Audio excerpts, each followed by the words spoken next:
sur les motifs de l'installation vidéo par rapport aux précurseurs qui ont exploré, disons, ce travail-là dans les années 70, 80. Je crois que le travail est différent par rapport au discours. Celui qui avait lieu dans les années 90, dans lequel j'étais en train d'explorer ces relations-là avec le spectateur, la reconfiguration de son image avec des moyens de captation, généralement avec des caméras. Ça se distingue, je crois, du travail de celui d'Anne Graham ou autre, dans le sens où il y avait une historicisation du discours. À leur époque, j'ai l'impression qu'il y avait un jeu sur la performance, le performeur, souvent dans l'espace. Je pense au travail de Graham en particulier. Et puis, il y avait comme une exploration formelle des propriétés de la retransmission de la vidéo et puis du jeu sur le temps.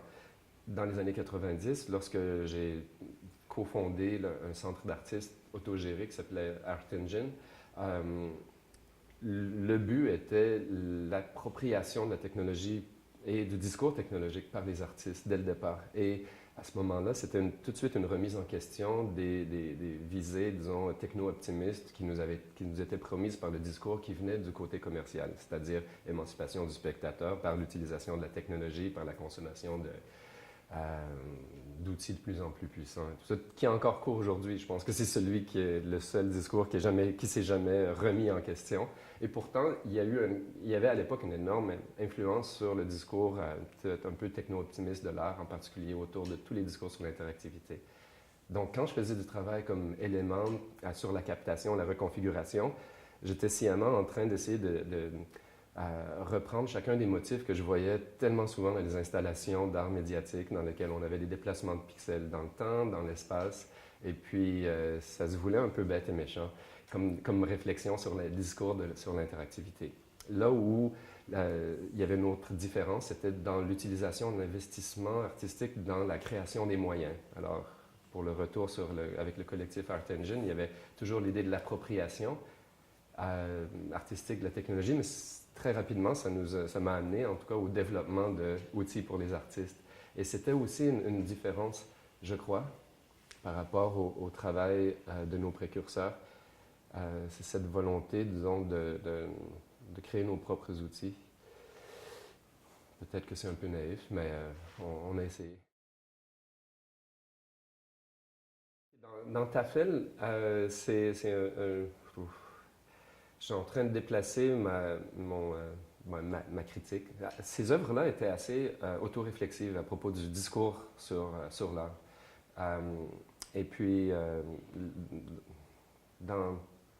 je peux peut-être reprendre, mais dans l'œuvre Tafel, qui consiste dans un genre de tableau robotisé avec un axe XY qui permet d'écrire à la craie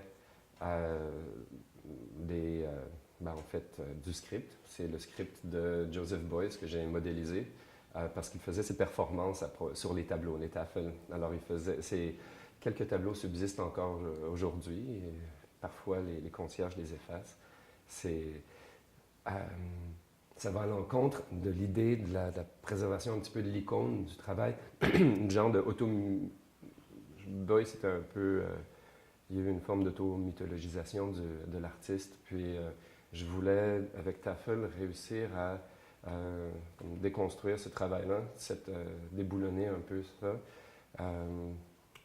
Qu'est-ce que j'ai fait? Donc, j'ai analysé l'écriture à la fois, j'ai modélisé son script, et puis ensuite, j'ai envoyé dans un algorithme de chaîne de Markov pour tenter d'analyser son texte, plusieurs des textes d'artistes, et de manière à ce que le tableau puisse faire comme des mini Joseph Beuys, puis être capable d'aller réécrire des nouveaux textes dans la main de Joseph Beuys, mais en utilisant les mots de Joseph Beuys aussi. Alors j'ai fait parler la machine comme ça. C'est complètement décousu comme truc, mais en gros, il y a un filtre, modélisation de l'écriture de l'artiste et modélisation de sa pensée, puis ensuite la rencontre avec le robot, mais évidemment, nous donne des trucs un peu inusités. Il faut dire que la machine était très fragile. Ça pose plein de questions amusantes d'ingénierie, comme savoir si la craie est en contact avec le tableau, est-ce qu'il y a trop de pression, pas assez de pression. C'est très difficile d'essayer de modéliser cette main-là. Puis finalement, à la fois dans l'écriture cursive qui était très approximative, le robot qui tentait de reprendre le mot, ou l'écriture cursive de Boyce, et puis ensuite dans l'approximation, disons, de la pensée encore plus approximative.